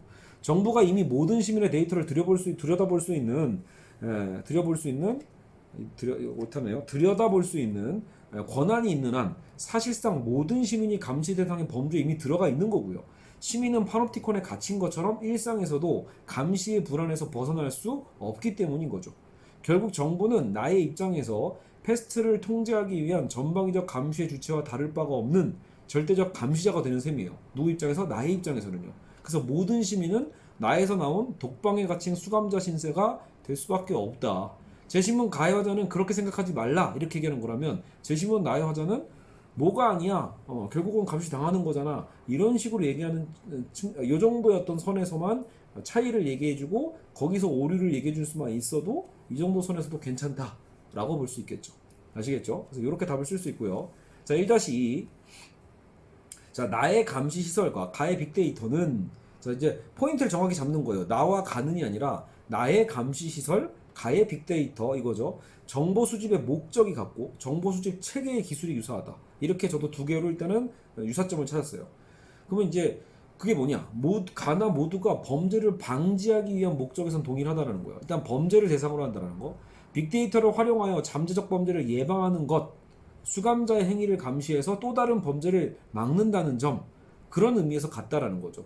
그러니까 이게 아까 제가 말씀드린 것처럼 차이가 될 수도 있어요. 어떤 학생이 이걸 차이로 쓰는 이유는 뭐다? 아까처럼 이미 벌어진 범죄를 이제 예방하기 위해서 범죄자가 도망가지 못하게 만드는 게 나라면 재심문 가는 범죄 자체를 예방하는 것? 약간 이런 느낌이죠. 그래서 거기서 어떤 차이. 그래서 이거를 또 잘 쓰는 학생은 결국은 범죄 전과 범죄 후로 구분할 수 있다. 뭐 이런 식으로 해서 차이를 만들거든요. 그게 여러분 분석력인 거예요. 그래서 저 같은 경우에는 좀 더 크게 잡아서 결국 가나 모두가 결국은 이 감시 시설에 있는 빅데이터든 결국 목적은 똑같다라는 거예요. 어쨌든 사회의 어떤 불안과 범죄에 대한 문제를 해결하기 위해서 존재한다라는 거죠. 이렇게 이제 저는 공통점으로 잡았다면 차이로 쓰실 분들은 차이로 더 디테일하게 만들어내면 돼요. 나아가 정보 수집 체계에 있어서 상당히 효율적이라는 거. 정보 수집 체계라고 제가 두 번째 잡았죠. 그 체계가 효율적이다. 나의 감시시설의 감시탑은 각 독방에서 일어나는 정보를 한 번에 파악할 수 있고 빅데이터 기술 또한 디지털 정보를 하나로 정리해서 파악할 수 있으니까죠. 자, 그러나 감시시설은 이제 단락을 나눠서 차이점. 일방향적인 감시탑의 시선이 절대 주체가 되는 반면에 빅데이터의 시대는 정부만이 정보 수집과 생산을 하는 게 아니라고 했죠. 모든 정보 사용자가 정보 주체가 될 수 있다는 점. 이게 결정적 차이다. 감시 시설처럼 독방으로 이루어진 게 아니니까 사이버 스페이스에서 정보에 접근하는 모든 주체는 쌍방향으로 정보를 교환할 수 있죠. 따라서 정부에 주어진 정보 활용 범주에서도 차이가 생긴다. 그래서 저는 이게 첫 번째 차이를 두 번째 차이로 연결시킨 건데 정보 활용의 범주. 나의 감시 시설에서 정부는 오직 수감자를 감시하기 위한 목적에서 모든 정보를 활용하게 된다. 자, 무슨 말이냐면 수감자 감시를 위해서 수감자에 관한 모든 정보예요. 모든 정보를 활용할 수 있다면 가의 빅데이터 시대는 정부가 모든 정보를 컨트롤하는 것이 아니라 공공의 목적에 맞게 필요한 정보만을 활용해서 범죄를 예방한다는 점에서 차이가 있다. 이렇게 보는 거죠. 그러니까 나는 어차피 파놉티콘 그 시설 안에 있는 얘기이기 때문에 결국은 이 죄수자에 대한 모든 정보가 다 적나라하게 드러나는 방식이라면 재신문 가에서는 화자 얘기를 믿는다라면 말 그대로 전방위적으로 다 드러나는 게 아니라 결국 공공의 목적에 맞게끔 범죄 예방의 어떤 정도에서만 쓰인다. 그래서 전체로 다 정보를 활용할 것인가 부분적으로 활용할 것인가에 대한 부분에서 차이를 만들어낸 것이죠. 아시겠죠? 그래서 깊게 생각해 보면 오늘 같은 문제 이 1-2번 같은 경우에는 공통점도 더 한두 개씩 더 만들어낼 수 있고 차이점도 더 만들어낼 수 있다라는 점 이거를 생각해 두시면 되겠습니다. 그러니까 여러분만의 어떤 생각을 저와 다르더라도 제시문에 써 있어. 제시문에 있는 내용을 바탕으로 여러분이 근거를 제시하고 그리고 차이를 만들어내고 유사점을 찾아낼 수 있다라면 그것도 만드는 여러분 그게 문장의 기술이에요. 그거를 제대로 만들어서 교수님들을 납득시킬 수 있으면 됩니다. 알겠죠? 그러면 분명히 점수가 된다. 아시겠죠? 자, 이제 2번으로 가보죠. 자, 2번. 달을 바탕으로 CCTV 설치와 범죄 감소의 인과관계를 논하시오예요. 자, 그럼 제시문 달을 가볼까요? 이제 가나는 끝났죠. 자, 제시문 달을 보면 여기서 또 약간 문제 오류가 뭐가 나오냐면, 자, CCTV 범죄 감소 효과를 검토한 연구 결과, 자, 이 자체가 실험이죠, 하나의. CCTV가 범죄 감소에 과연 효과가 있는가? 이거를 실험한 거라는 거예요. 사회학적 실험이죠. 예. 근데 4개의 유형, 각 유형 지역에서 일어난 강도절도 주택침해 범죄를 합친 건수를 도표로 만들어낸 거예요. 그리고 도시 S의 거리 40개. 자, 여기서 중요한 얘기가 이거예요. 도시 S죠. 결국은 전체 S라는 도시 안에 A, B, C, D라는 지역을 나눈 거겠죠. A, B, C, D 이렇게요. 그러니까 뭐 A, B, C, D가 SC 전체는 아닐 거예요. 어쨌든 A, B, C, D의 4개의 구역을 실험 대상으로 삼은 거죠. 그래서 근데 이게 되게 중요한 게 여러분 여기서 이거 조금 억울할 수도 있는데 문제의 취지를 또 논리적으로 잘 생각하면 돼요. A가 CCTV를 설치한 10개의 거리예요. 자, 그러니까 A라는 거리는 또 10개로 되어 있는 거리네요. CCTV 설치한 10개의 거리. 자, 그럼 그림으로 그리면, 자, 지금 CCTV가 설치된 게 A죠. A의 10개의 거리.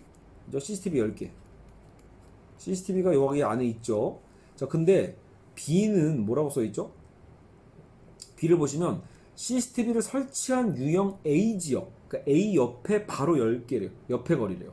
그 조건밖에 없어요. B는요. 자, 옆에 붙어 있다라는 이 포인트예요. 여러분 중요한 건 여기에 CCTV가 있을까요? 여기 제일 중요한데 없다는 얘기입니다. 이 암묵적 의미를 여러분이 제대로 이해 안 하시면 오늘 애초에 광탈할 수밖에 없어요. 독해가 안 된다. 자, 그러니까 CCTV를 설치한 유역 A 지역 바로 옆에 10개 거리다. 이렇게 이해하시면 되고요. 여기 있으면 절대 안 돼요. 이러면 이 실험 자체가 안 되는 거거든요. 자, 그리고 CCTV를 설치하진 않았는데 인구 통계학적인 특성이 뭐와 닮았다? A랑 닮은 지역. 자, C라는 거리가 있어요. C라는 거리는 뭐와 똑같다? 이게 같다라고 보시면 비슷하다고 했지만 그냥 A랑 같다고 보시면 돼요. A랑 인구 통계학적인 특성이 사실상 거의 같은 거리를 찾은 거야. 그래서 이 C 구역을 A에 여러분 뭐라고 보시면 돼요? 일종의 비교군이겠죠. 그러니까요. 실험으로 친다면요. 그죠? 얘는 CCTV를 설치했고 얘는 안 했죠. 여기는 CCTV 없어요. 여기도요. 여기도 없어요. 자, D는 있나요? D도 없어요. D도 없다고 분명히 써있죠. 그러니까 D는 뭐와 같아요? 근데 B와 같은 거예요. 근데 D에도 CCTV는 없다. 됐나요? 자, 그러니까 여기서 학생들이 뭐가 헷갈린 거냐면 왜 B에는 굳이 저 표현, 이 표현을 왜 안 해줬어요? 이런 억울함이 좀 있어요. 그러니까 B 지역에다가 CCTV를 설치하진 않았지만 어쨌든 A 지역 바로 옆에 10개 거리 이렇게 써줬으면 되지 않냐라고 하는 거죠. 저도 이건 이해가 가더라고요. 학교도 만약에 학생들이 이렇게 헷갈릴 줄 알았다라면 아마 그렇게 써주지 않았을까 싶은데 아마 이제 이 문제 설정의 취지를 우리 보고 이해하길 원했는지도 모르겠어요. B에는 여러분 CCTV가 설치되면 안 됩니다. 왜냐하면 오늘 어차피 여러분 이 실험 자체가 SC에 CCTV를 설치했을 경우에 결국은요 이게 효과가 있는가를 따지는 건데 자 다시 여기로 그림으로 보세요. 만약에 CCTV 효과에서 여기 B가 붙어 있다는 게 포인트예요. 바로 옆에. 왜 B는 A의 옆일까? 그거 결국은 일종의 풍선 효과인 거예요. 여기 CCTV를 설치했을 때 정말로 범죄 자체를 감소시킬 수 있는가를 보려면 여기에 왜 잠재적 범죄자들이 있을 거 아니에요. 그 범죄자들이 CCTV 때문에 난 범죄를 저지르지 말아야겠구나 라고 하면서 그냥 그 자리에서 범죄 안 저지르고 있으면 효과가 매우 좋은 거죠. 사회적으로도 의미가 있죠. 근데 범죄자들이 옆 도시로 도망갈 수 있죠. 그러니까 옆 동네로 옆 동네는 CCTV가 없던데 그럼 A 지역에서 우리 훔치지 말고 B 지역에서 범죄를 저지르자 이런 식으로 해서 여기로 도망갈 수 있죠. 그러면 B 지역에 원래 잠재적 범죄자들이 있을 거고요. 근데 거기에 플러스 A의 범죄자들도 일로 몰리게 되겠죠. 일종의 풍선 효과라고 볼 수 있어요. A를 누르니까 B의 범죄가 커지는 느낌? 그러니까 그거를 여러분 실험을 해야 되거든요. 만약에 여러분 B가 없으면 이 실험은 의미가 없어요. A 지역에 CCTV 10개 생겼는데 10개 생겼더란다. CCTV 설치했더니 이 10개 거리의 범죄가 줄었다. 여러분 요것만 보고 CCTV 효과 있다 이렇게 단순하게 생각하면 안 된다라는 거예요. 그래서 이런 사회학적인 분석을 이게 실험실에서 할 수는 없잖아요. 그러니까 비슷한 인구 통계학적인 거리도 찾아야 되는데 일단 얘를 찾고, 자 그러니까 이제 그 의미도 있는 거죠. 옆으로 풍선 효과가 있는지 없는지를 살펴보려면 B가 필요하고, 근데 그 B랑 똑같은 D 도시도 찾아야 돼요. 왜? 그게 우연인지 아닌지를 확인해야 되거든. 그랬을 때 B는 늘었는데 D는 줄었네? 요러면 우린 이때 의심할 수 있는 거예요. 왜냐면 B와 D가 사실상 같은 도시면 사실 같은 어떤 인구 통계학적 특성을 갖고 있었다면 범죄율도 비슷해야 되거든요. 그러니까 D는 줄었는데 B는 왜 늘었지? 여기에 대한 합리적 의심은 뭐다? A 옆에 붙어 있었다는 그 이유 하나 때문이거든요. 그러니까 A 옆에 붙어서 CCTV에 의해서 범죄자들이 B 지역으로 넘어온 거 아닌가? 그런 예측을 해볼 수 있는 거예요. 아시겠죠? 자, 그리고 C도 마찬가지인 거죠. A가 늘었는지 줄었는지를 A만 갖고 얘기하면 뭐예요? A랑 똑같은 그쵸? 클론, 복제된 도시라고 할까요? 비슷한 도시를 찾아서, 거리를 찾아서, 야 여기는 범죄가 늘었는데 A는 줄었더라. 역시 이런 대비적인 어떤 그 결과물을 보여줬을 때 CCTV가 효과가 있구나 라는 것을 알 수 있겠죠. 알겠죠? 그래서 A랑 똑같은 모델이 필요했던 거고요. 또 풍선 효과 때문에 B가 필요했는데, 그러면 또 그 B를 제대로 확인하려면 역시 또 D가 필요하다. 이해 갔나요? 여러분, 그래서 A 때문에 C란 도시가 필요했던 거고 B 때문에 D란 도시가 필요했던 거예요. 알겠죠? 그리고 얘네 셋 다 어떻게 보면은 결국은 A 안에 설치된 CCTV를 통해서 범죄 효과를, 예방의 효과가 있는지 없는지를 확인하기 위한 사실상 비교군들이라고 보시면 되겠습니다. 아시겠죠? 자, 설명이 좀 어려웠나요? 제가 이제 이 부분은 아무래도 그죠, 수업 시간에도 아예 이 표를 이해를 못한 학생들도 있고요. 이해를 했더라도 아까처럼 뭔가 이런 소소한 실수 때문에 크게 틀리는 경우도 생기고요. 자, 이제 여기까지 왔으면 대신 여러분 답은 오늘 두 개로 확인할 수 있어요. 어떻게 여러분이 쓰냐에 달려 있는데, CCTV를 자 설치했어요. 자, 여기 수치를 보죠. 자, A 지역이 지금 우리의 그 실험군이란 말이에요. 실험 대상. CCTV 설치했더니 어때요? 자, 줄었죠. 몇 퍼센트? 마이너스 1.9%. 약간 실망적이에요. 에게 겨우 마이너스 1.9? 그럼 사실상 2% 정도 줄었다는 얘기인데, 이건 CCTV 아니어도 이렇게 우연히 줄 수도 있지 않을까? 라고 우리는 합리적으로 생각해 볼 수 있죠. 자, 그러나 자, 우리 A랑 똑같은 도시가 어디예요? C죠. A랑 일종의 쌍둥이 지역이라고 할 수 있는 C 지역에서는 범죄가 어떻게 되는지 보세요. 560에서 622, 무려 11% 증가했어요. 자, 여기서 여러분 이제 머리를 굴리셔야죠. A랑 똑같은 사실상 쌍둥이 지역인 C에서는 범죄가 오히려 10% 이상 증가했고 A 지역은 1.9% 줄었단 말이에요. 자, 지금 차이는 뭐 하나밖에 없죠? A, C 안에서 드러난 차이는 CCTV의 유무밖에 없어. 그러니까 A 지역은 CCTV 덕분에 범죄율이 줄었다라고 얘기할 수는 있는데, 다만 몇 퍼센트 정도 효과가 있었다? 자, 마이너스 1.9가 아닌 거죠. 사실 CCTV가 없었다라면 A 지역도 대략 10% 늘었다라고 우리는 합리적으로 예측할 수 있어요. 그렇죠? CCTV가 없었다면 A 지역은 C 지역처럼 10% 이상 올랐겠네. 근데 지금 결과물은 CCTV 설치했더니 마이너스 1.9야. 그럼 여러분 1.9 더하기 11.1을 더하면 되겠죠. 사실상 얼마야? 그러면 12, 13. 사실상 13%를 줄인 효과가 났다라는 거예요. CCTV 설치했더니 A 지역의 범죄를 13% 줄었다라고 우리는 대략적입니다. 이건 뭐 완벽한 수학이 아닌 거죠. 범죄니까. 근데 대략적으로 충분히 10% 이상, 뭐 13% 가까이 범죄를 줄였다. 그럼 CCTV의 효과는 있는 거죠. 이것만 보면요. 자, 근데 여기서 끝이 아닌 거예요. 우리는 풍선 효과를 확인해야 되는데, 자, B 지역을 봤더니 이게 15% 가까이 늘었어. 14.6%나 범죄가 어마어마하게 증가를 했어요. 자, 그러면 이제 우리는 궁금한 건 B와 똑같은 쌍둥이 지역인 D의 상황이에요. D가 오히려 여기서 D가 거꾸로 D가 막 16%, 17% 이렇게 늘어났으면 오히려 그때는 CCTV의 효과가 입증되는 셈이에요. 완벽하게. 풍선 효과도 없고 범죄율도 줄었으니까. 근데 쌍둥이 지역인 D 지역 보세요. 오히려 범죄율이 줄었죠. 자, 그러니까 B 지역도 원래는 A 지역 옆에 붙어 있지 않았다라면 B 지역도 D처럼, B도 D처럼 마이너스 1.5 정도 됐었어야 한다는 소리예요. 근데 무려 14.6이 됐다는 얘기는 결국은 뭐예요? A 지역에서 잠재적 범죄자들이 B 지역으로 넘어오면서 오히려 범죄가 더 많아졌다라고 볼 수 있다는 거죠. 됐나요? 그러니까 이제 결론이 난 거예요. 오늘 이제 이 2-1의 정답은 CCTV가 범죄 예방 효과가 있나요라고 할 때 있을 수도 있고 없을 수도 있다가 사실은 답이에요. 어떤 의미에서 범주를 잘 쓰면 돼요. 여러분이 SC 전체라고 생각해 본다라면 사실은 CCTV를 SC 전체 효과로 만들어내려면 CCTV를 전체에 다 설치하는 수밖에 없죠. 다른 시는 모르겠지만 일단은 시 전체에 설치하면은 범죄는 줄긴 줄을 것 같아요. 왜냐면 A 지역에 설치했더니 A 지역만큼은 줄었잖아요. 그러니까 범주를 A 지역으로 한정하면 CCTV 효과가 있는 거죠. 근데 SC 전체로 한다면 풍선 효과가 있는 게 증명됐기 때문에 사실은 이 얘기를 꼭 해줘야 되는 거예요. 그러니까 범죄율이 분명히 줄긴 줄지만 문제는 그게 풍선 효과라는 또 다른 부작용을 나타낸다. 이런 식으로 뭔가 좀 디테일하게 정리해 두는 게 나을 겁니다. 그래서 범죄 감소 인과관계를 논하라고 했을 때 SC 전체로 볼 것인지 이 거리를 중심 A를 중심으로 볼 것인지를 따라서 여러분이 구분해서 효과가 있다 없다라고 둘 다 쓰는 경우가 있는데 맥락을 읽어보면 채점자 교수님들 입장에서는 어차피 이 친구는 제대로 해석했구나 혹은 제대로 못했구나 이걸 충분히 찾을 수 있습니다. 아시겠죠?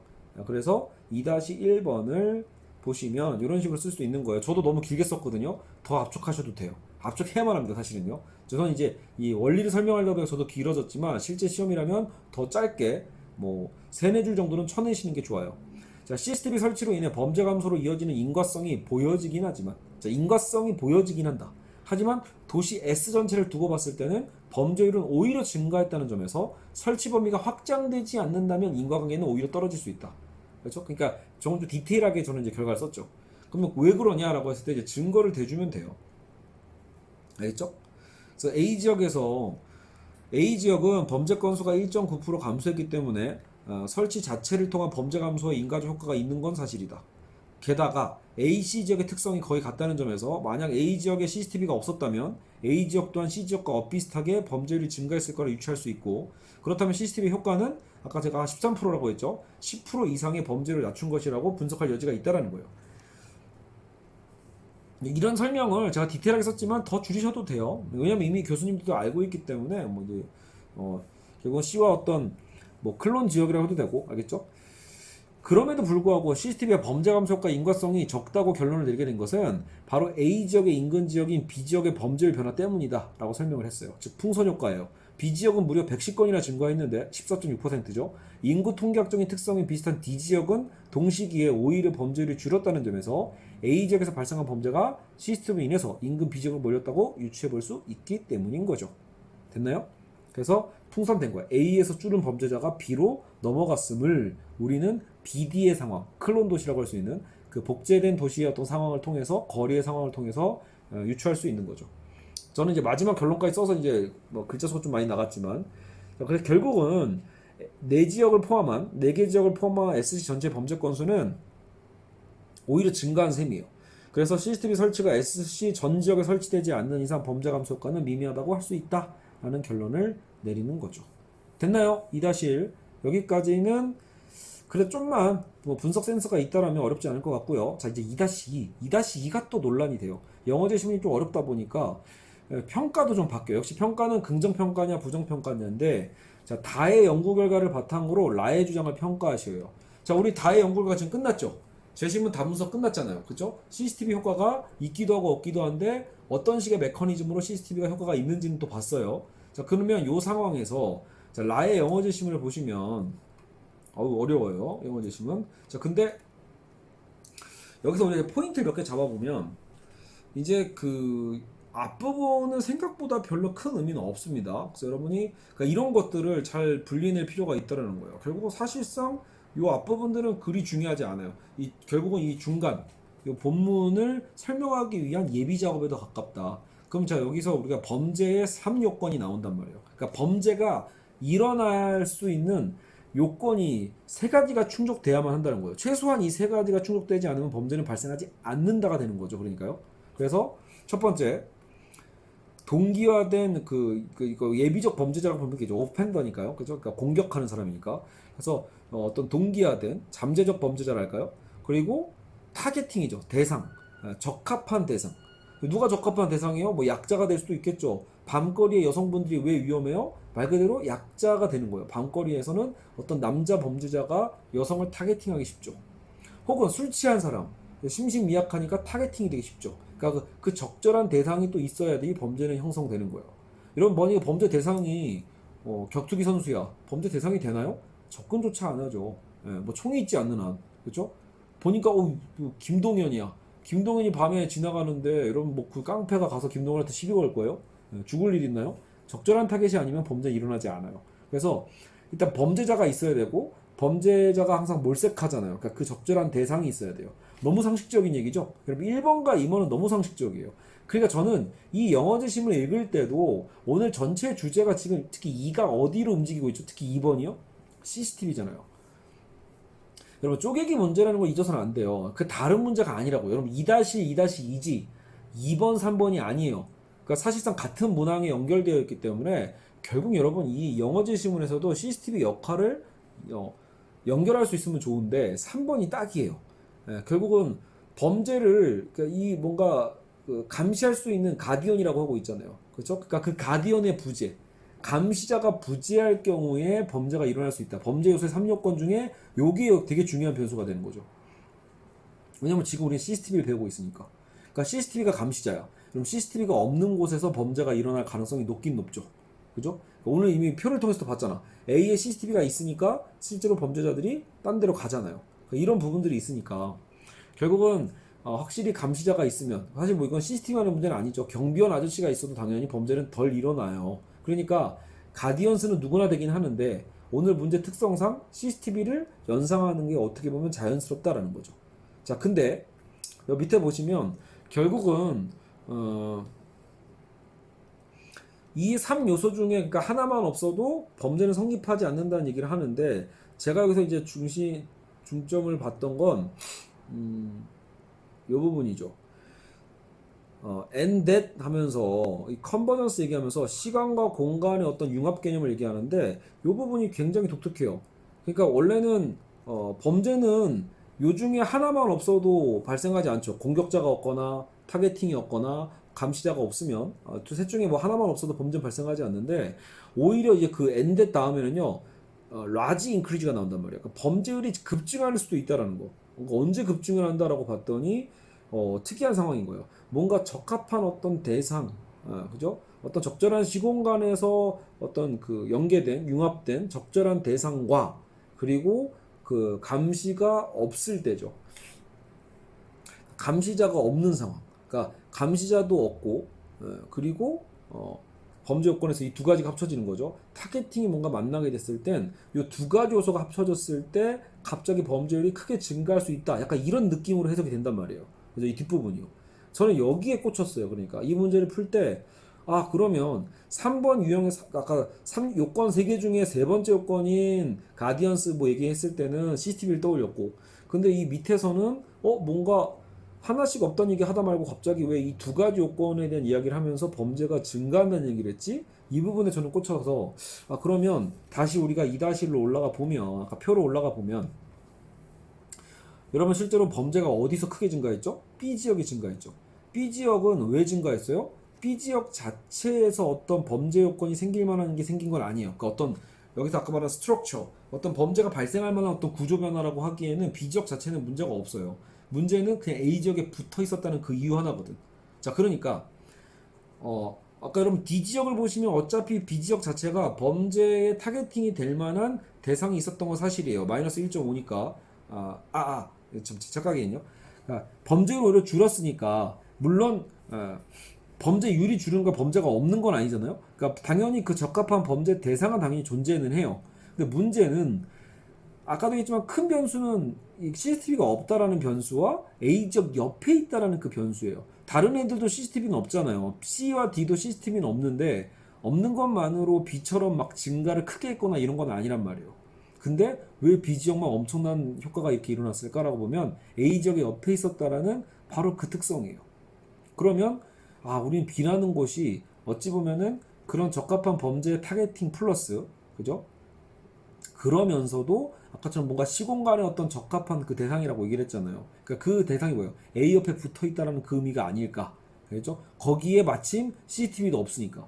B 지역에 만약에 CCTV가 있었으면 풍선 효과를 막을 수 있겠죠. A에 줄었던 것도 B도 엄격하게 CCTV가 있으면 뭐 다른 지역이 튕겨나가지 않는 한 A, B 둘 다 범죄는 감소할 거란 말이에요. 그러니까 이 두 가지 요소가 맞물려서 오히려 이상이란 말 이상하네요. 특이하게 범죄율이 더 증가했다. 이렇게 생각하면 어떨까? 라지 인크리즈란 말을. 실제로 여러분 계산해 보면 이런 걸 물론 답에 쓸 수는 없어요. 근데 제가 계산해 봐도 자, A 지역이 원래라면 C 지역과 닮았으니까 원래라면 11.1%가 증가를 했었어야 정상이고 근데 CCTV를 설치해서 13%가 줄었다고 했죠. 그죠? 13%가 줄었어. 근데 B 지역은 원래대로라면 마이너스 1.5까지 줄었어야 될 동네인데 14.6%까지 늘었어요. 다시 얘기하면 만약에 진짜로 그 A 지역 때문에 A 지역에서 발생할 만한 그 범죄는 우리의 예측치가 얼마였죠? 원래는 11.1%가 증가했었어야 되는데 그러면 11.1%의 증가율이 어디로 움직여야 돼요? B 지역으로 넘어왔었어야 돼요. 그러나 실제 증가를 보면 더 크죠. 14.6. 그러니까 크게 잡아도 13%였는데 얘는 14.6까지 증가했으니까 심지어 마이너스 1.5까지 계산해 보면 무려 15%, 16%까지 증가한 거예요. 그러니까 그걸 따져보면 B 지역이 뭔가 특이하게도 더 많은 어떤 범죄 효과를 발생했다라고 볼 수 있어요. 물론 이거 여러분 제가 일종의 예측이에요. 굉장히 과학적인 것도 아니고 하지만 충분히 이 영어 지심에 맞춰가지고 해석할 수 있는 여지는 생긴다라는 거죠. 뭐가 딱딱 들어맞죠? 결국은 다를 바탕으로 다의 연구 결과를 바탕으로 라의 주장을 평가하라고 했는데 다에서 있었던 이야기들을 바탕으로 재심을 라에 대한 이야기를 다 똑같이 접목해 볼 수 있다라는 거예요. 진짜로 맞네. A 지역에 있어서 이 가디언스의 부재가 정말로 가디언이 있을 때 CCTV가 있을 때는 범죄가 감소한다라는 것을 보여는 준단 말이에요. 분명히. 그죠? 그래서 가디언의 효과가 있긴 있구나라는 거죠. 물론 다른 변수들도 있어요. 제가 보기에는 범죄 요건에 아까 이 가디언스가 CCTV만이 아니라 뭐 경비 아저씨가 될 수도 있고 경찰이 될 수도 있고 혹은 뭐 든든한 뭐 김동현 같은 프로 파이터가 될 수도 있잖아요. 여러 변수 때문에 예를 들어 뭐 D 지역 같은 경우에 CCTV가 없어도 주는 동네가 있잖아요. 그렇죠? 그랬을 때는 범죄 요건이 무언가 성립하지 않았다는 거거든요. 근데 그게 꼭 가디언 때문에 주는 건 아닐 수도 있잖아요. 가디언의 요소보다도 말 그대로 잠재적 범죄자가 극히 적은 걸 수도 있고 알겠죠? 아니면 범죄 대상이 극히 적은 걸 수도 있고 어제 여러 변수가 있을 수는 있단 말이에요. 알겠죠? 그래서 제가 보기에는 다양한 변수로 작은 차이 하나만 잡아내도 사실 비판할 수도 있어요. 라의 주장 평가할 때 야, 요 부분은 안 맞네 라고 해서 실제로 평가를 비판적 평가하는 학생들도 많이 있습니다. 어떤 디테일한 차이들 만들어낼 수 있거든요. 근데 저는 오히려 그 디테일한 차이 하나만 발견해가지고 그걸로 얘는 틀렸어라고 얘기하기보다는 뭔가 확실하게 크게 틀려야 되거든. 재심은 다라가 뭐가 완전히 대비되는 측면이 좀 있으면 좋은데 오히려 읽어보면 범죄 요소 3요건에 대해서 재심은 그러면 다는 충족되지 않는가? 사실 충족돼요. 엄밀하게 얘기하면요. 범죄자가 있고 대상이 있고 가디언의 어떤 유무 때문에 범죄율이 오르락 내리락 하는 걸 거란 말이에요. 그러니까 그런 부분에서 충분히 납득이 돼요. 근데 거기에다가 라지 인크리즈에 대한 어떤 범죄가 크게 증가하는 어떤 비지역에 대한 요소가 딱 들어맞는 측면이 있어요. 억지로 갖다 맞추면. 그렇기 때문에 저는 오히려 타당성으로 끌고 가는 거예요. 영어제 신문이기도 하고 어렵잖아요. 그러니까 여기에 뭔가 특이점들을 찾아서 이 특이점이 혹시 얘와 같은 건 없나 찾아보는 거예요. 정말 안 맞으면 저도 차이를 찾았겠죠. 대비점을 만들어냈을 텐데 여기서 오히려 소소한 차이보다 차라리 오히려 되게 큼지막한 것들이 맞아 떨어진다는 걸 보여주는 게 차라리 문제 취지에 더 잘 맞지 않나 이런 생각을 해봅니다. 물론 다른 답안의 방향성은 있습니다. 충분히. 저도 제가 많은 학생들의 이 답안을 첨삭하다 보면 진짜로 저랑 똑같이 쓰진 않았고 전혀 다르게 썼죠. 전혀 다른 방향으로 뭔가 부정평가를 하는 답들을 보긴 보는데 분명히 명확하게 다의 연구 결과와 라의 어떤 주장을 차이점의 디테일의 차이를 찾아가지고 명확한 그 비판을 해내거든요. 그걸 보면 충분히 또 납득이 되는 답안이 돼요. 알겠죠? 그래서 제 경험상 실제로 여러분 연세대 편입 논술은요 학교 측에서 명확한 답안을 딱 제기하지도 않기 때문에 그리고 또 하나는 제 경험상 아까도 얘기했지만 많은 학생들을 가르쳐 봤을 때 연대가 실제로도 그 답안을 그래도 꽤 정성껏 읽어준다라는 거예요. 그래서 분명히 이런 식의 어떤 답안과 저런 식의 답안이 있을 수 있는데 중요한 건 결국은 제시문에 있는 그 논거, 제시문 안에 있는 구체적 논거를 활용해서 논리적으로 여러분이 조합을 해가지고 답안에다 잘 표현해낼 수 있다라면 충분히 거기서도 승산이 있다라는 겁니다. 실제로 제가 봐도 여러분 그 편입논술에 관련된 많은 또 강사 선생님들이 해제해 주신 분들이 있는데 요 2-2는 실제로 차이로 해석하신 분들도 꽤 있어요. 근데 좀 그럼에도 불구하고 저는 제 주장을 고수하는 건 가끔 이 표분석 연대표나 고대표, 고려대학교 표 이런 걸 제가 많이 풀다 보면 뭔가 이렇게 추리 소설이 이렇게 맞춰지는 것처럼 추리가 맞춰지듯이 딱딱 들어맞는 표들이 의외로 많거든요. 그래서 이 부분도 그렇게 얘기할 수 있지 않을까는 생각을 해본 겁니다. 제 거 한번 읽어보세요. 읽어보시고 타당성이 있다고 생각하시면 제 답안을 끄덕이시면 되고, 아니라면 에이 저 인간 이다시 틀렸네 라고 무시하셔도 되겠습니다. 아시겠죠? 자, 제 거 한번 읽어보죠. 다의 연구 결과를 통해 보았을 때 라의 주장에 타당성이 입증된다. 어쨌든 자기가 어떤 주장을 할 거면 모호하게 쓰지 마시고 명확하게 첫 줄에다 쓰세요. 타당성 입증된다. 라는 범죄 발생 세 가지 요건으로 범죄자의 동기, 둘째 표적물, 셋째 감시자의 부재를 들고 있죠. 즉 이 중 어느 하나만 부재해도, 이 요건 중 어느 하나만 탈락해도 약탈 범죄의 성공적 완수를 방지할 수 있다는 거예요. 범죄를 방지할 수 있다는 얘기죠. 실제로 다의 실험에서 어때요? 범죄율이 줄어드는 지역은 CCTV를 설치한 A예요. 비슷한 인구 통계학적인 C 지역에서 범죄가 증가한 건 범죄의 세 요건이 모두 갖춰졌기 때문이 아닐까라고 우린 가정해 볼 수 있는 거예요. 즉 A는 가디언스에서 조건 하나 빼버렸기 때문에 줄어들었다고 볼 수 있는 거죠. 자, 그렇다면 A 지역의 경우 CCTV가 범죄 세 번째 요건을 방해하게 하는 요소가 되고, 이는 다시 첫 번째 요건인 범죄자의 동기를 또 줄이게 되겠죠. 도미노 현상으로. 저기 가디언이 있네? 그러면 잠재적 범죄자들도 에이씨 이번엔 하지 말자 이렇게 동기가 줄겠죠. 그래서 그런 효과를 가져와서 실제 범죄율 감소 효과를 가져왔다고 볼 수 있다. 자, 그런데 라에서는 적합한 표적물과 유능한 감시자의 부재라는 둘째 셋째 요건이 같은 시공간에 수렴될 때에는, 이게 그 후반부에 대한 그 영어 제시문이죠. 그러니까 적합한 표적물이 있고 유능한 감시자의 부재라는 둘째 셋째 요건이 같은 시공간에 수렴됐어.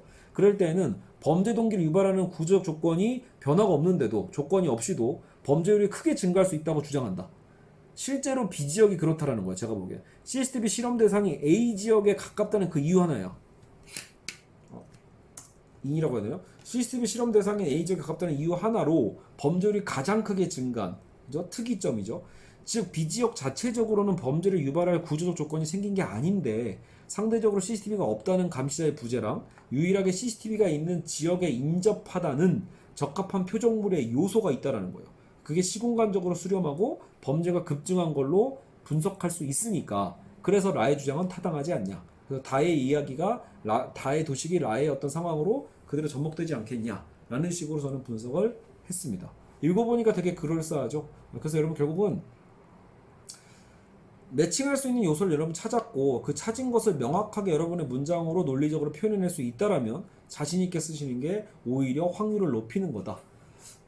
이도저도 아닌 것 같아가지고 여러분 답안조차도 이도저도 아니게 써버리면요, 실제로 채점자 입장에서는 얘는 대체 뭐라고 쓴 거야 라고 해서 오히려 안 좋은 점수가 나올 수 있어요. 그래서 가끔은 논술도 모험이 필요합니다. 그래서 쓸 때는 확실하게 쓰세요. 아시겠죠? 자, 이렇게 해서 2016년 연대 사회 편입 감시와 CCTV와 관련된 문제 사회계 해설을 여기서 마치도록 하겠습니다. 여러분 수고하셨습니다.